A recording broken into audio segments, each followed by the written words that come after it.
This week on Spot the Spin, we're dissecting how CBS News crafted a narrative, not just a report, during its recent segment on the nationwide No Kings protests. The segment opens with the CBS host Dana Jacobson speaking about protests that are planned around the country in opposition to the June 14th military parade that is following a week of protests against immigration raids.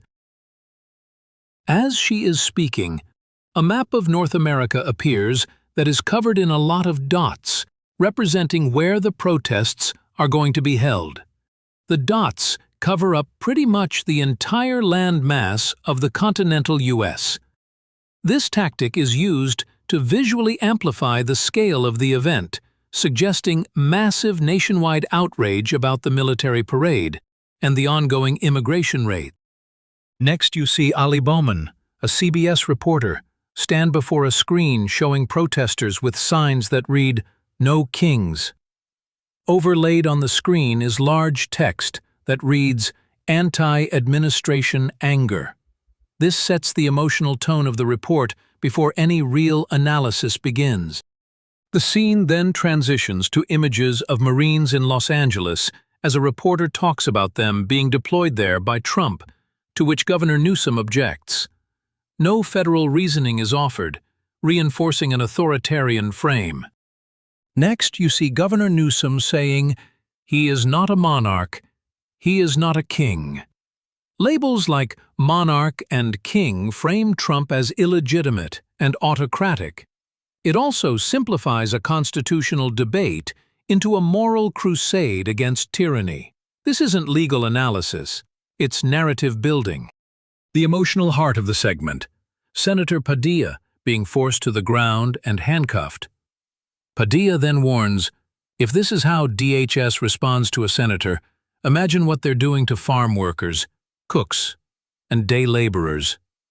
The dramatic video clip is used to amplify emotion, and viewers are encouraged to project fear and sympathy from a senator's treatment onto vulnerable groups.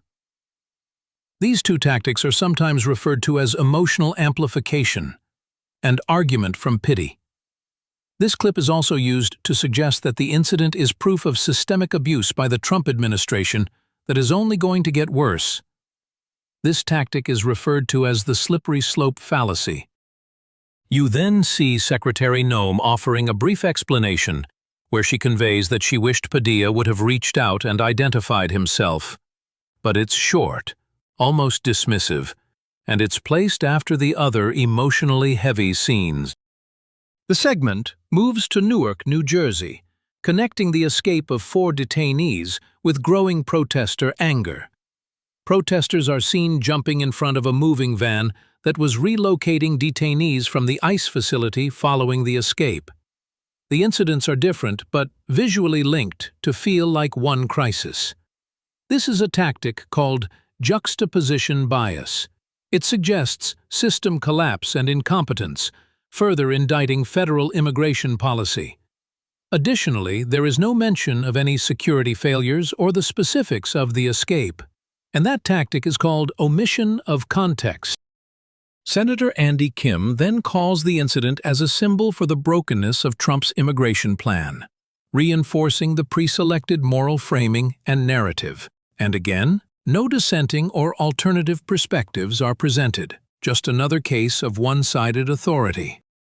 CBS closes the segment with Mayor Adams warning against violence. Scenes of unrest and protest signs flash across the screen. After all of that, Jacobson, the host of Saturday Morning, says, "We hope it's safe and peaceful."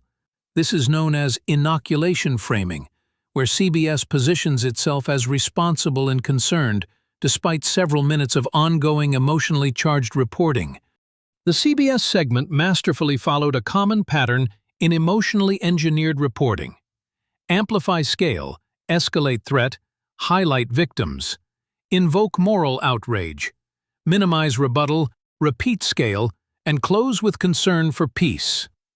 And, throughout nearly the entire segment, the No Kings banner remained in view, a not-so-subtle visual anchor guiding your emotions. This CBS piece wasn't simply reporting the news. It was manufacturing perception to reinforce a particular worldview. CBS News' 3-minute segment serves as a near-perfect case study in how modern media crafts not just a report, but a narrative. Spot the Spin was able to identify more than 10 manipulative tactics within the segment. We encourage you to follow along, because once you can spot the spin and name the tactic, you take away its power. Finally, if you found this helpful, share it. And thanks again for visiting Spot the Spin.